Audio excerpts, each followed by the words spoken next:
हॉटेलच्या पद्धतीने चमचमीत असं पनीर मसाला बनवण्यासाठी सगळ्यात आधी आपण कांदे घेऊ. इथं मी 3 कांदे घेतलेत. छोटे छोटे कांदे आहेत म्हणून 3 घेतलेत.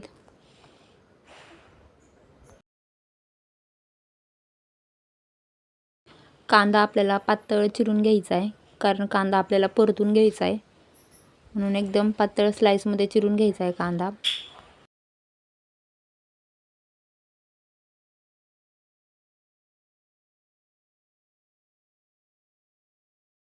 कांदा चिरून झाला की आपल्याला गॅसवरती एक तवा ठेवायचा आहे आणि तव्यामध्ये कांदा परतायला टाकायचा आहे.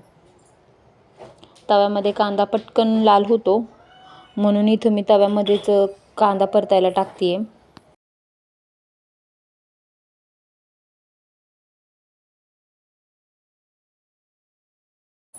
तव्यामध्ये कांदा भाजतोय तोपर्यंत आपण दुसरीकडे टोमॅटो चिरून घेऊ.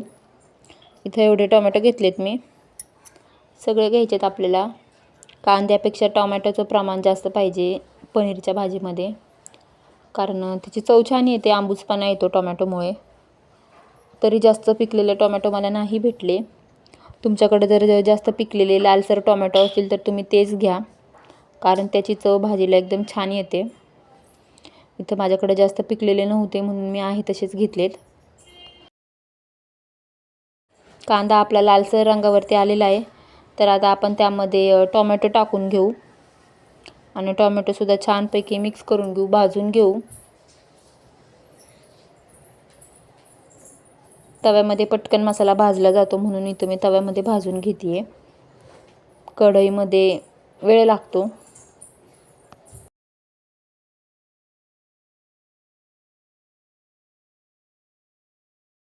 4 ते 5 लोकांसाठी इथं मी पनीरची भाजी बनवते आहे.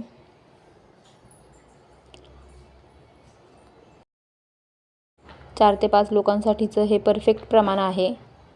परफेक्ट सगळ्या गोष्टी घेतलेल्या आहेत एकदम.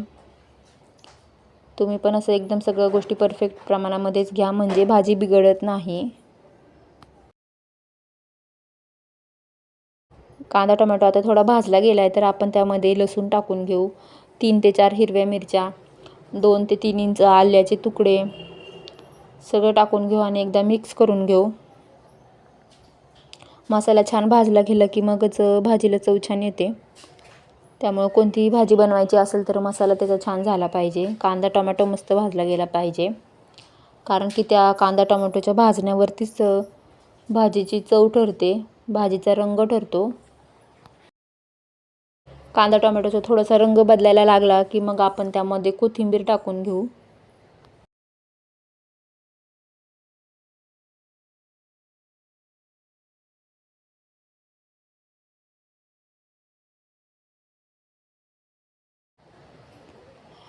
आता आपला मसाला बऱ्यापैकी भाजला गेला आहे, तर आपण त्यामध्ये कोथिंबीर टाकून घेऊ. आणि कोथिंबीर टाकल्यानंतर आपल्याला मसाला जास्त वेळ नाही परतायचा, थोड्या वेळच परतायचा आहे. कोथिंबीरचा पूर्ण हिरवापणा नाही गेला पाहिजे. कोथिंबीर थोडीशी ताजी राहिली पाहिजे त्या मसाल्यामध्ये, आणि मग लगेचच गॅस बंद करून टाकायचा आहे.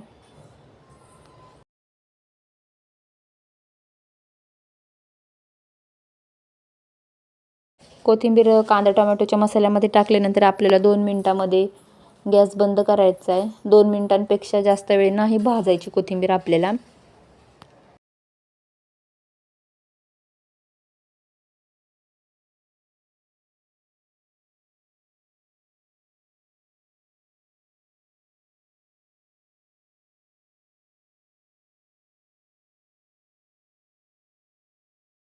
आता आपण मसाल्याचा गॅस बंद करू आणि दुसरीकडे पनीर चिरायला घेऊ.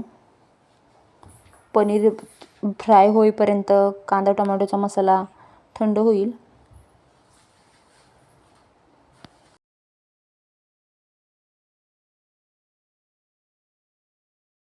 पनीरचे आपल्याला चौकोनी चौकोनी छोटे छोटे तुकडे करून घ्यायचे आहेत आणि गॅसवरती एक कढई ठेवायची, त्यामध्ये थोडंसं तेल टाकून घ्यायचं आहे.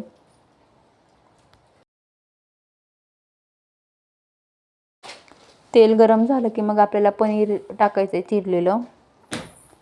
आणि पनीर तळताना आपल्याला थोडंसं मीठ टाकायचं आहे, कारण की कधी कधी पनीर कढईला चिकटतं, लवकर फ्राय होत नाही. म्हणून थोडंसं मीठ टाकायचं. जर पनीर ताजं असेल तर ते लवकर फ्राय होतच नाही, सगळं कढईला चिटकून बसतं. त्यामुळं थोडंसं मीठ टाकायचं कधी पण. मीठ टाकल्यानंतर मग पनीर मिक्स करायला घ्यायचं, आपण हलवायचं एकदा हलवल्यानंतर मग ते व्यवस्थित फ्राय पण होतं आणि मग परत पुन्हा ते कढईला चिकटत नाही.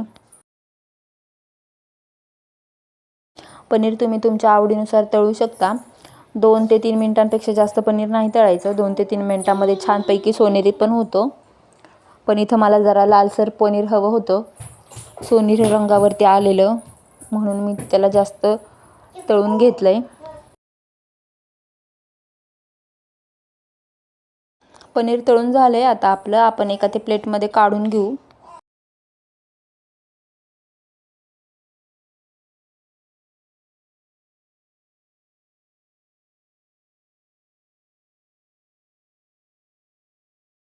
एका वाटीमध्ये दही घेतलं इथं मी. 2 चमचे दही आहे हे.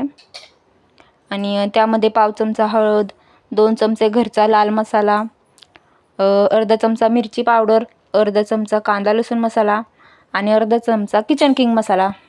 मीठ सोडून सगळे मसाले टाकलेत इथं मी. आणि ह्याची फाईन अशी पेस्ट करून घ्यायची, म्हणजे एकदम स्मूथ झालं पाहिजे दही. घरगुती मसाला मी जास्त घेतलाय, मला जास्त तिखट हवं आहे म्हणून. तुम्ही तुमच्या आवडीनुसार कमी जास्त करू शकता जर तुम्हाला जास्त तिखट नको असेल तर. आता हे छानपैकी मिक्स करून घेऊ.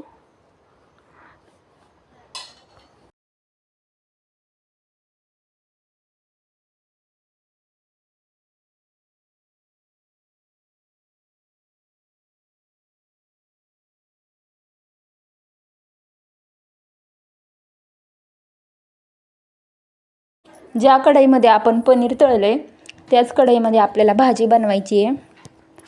थोडंसं पहिलं तेल होतं आणि वरतून थोडंसं अजून ॲड करायचं जर गरज असेल तर. आणि त्यामध्ये आधी हे दह्याचं पेस्ट टाकून घ्यायची.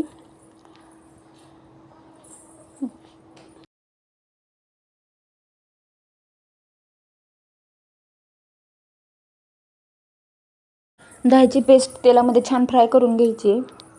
चांगलं तेल सुटेपर्यंत परतून घ्यायचे त्यालाच.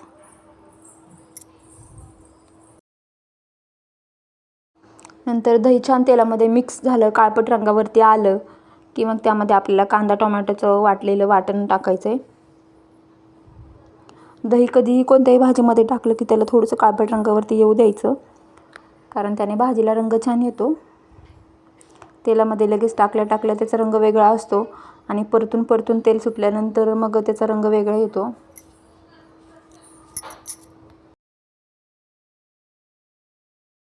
तर 2 ते 3 मिनिट आपल्याला हा मसाला परतून घ्यायचा आहे आणि 2 ते 3 मिनिटानंतर आपण ह्यामध्ये तळलेलं पनीर टाकायचं आहे. पनीर तळून झाल्यानंतर आपल्याला थंड पाण्यामध्ये ठेवायचं आहे, कारण की तळून झाल्यानंतर फ्राय केल्यानंतर पनीर कडक होतं, रफ होतं वरतून. तर ते थंड पाण्यामध्ये ठेवल्यावरती परत पुन्हा सॉफ्ट होतं आणि त्याचा वरचा जो रंग आहे तो सोनेरी रंग तसाच राहतो आणि पनीर आतमधून सॉफ्ट होतं एकदम. त्यामुळं कधीही पनीर तळलं की ते थंड पाण्यामध्ये लगेचच ठेवायचं, त्यामुळं पनीर एकदम सॉफ्ट होतं.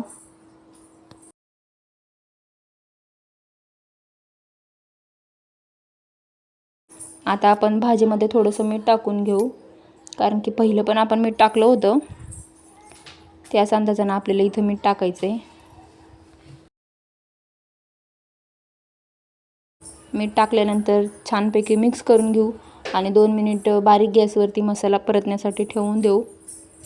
मसाला परततोय तोपर्यंत आपण दुसरीकडे एका गॅसवरती गरम पाणी करायला ठेवायचं आहे भाजीमध्ये टाकण्यासाठी.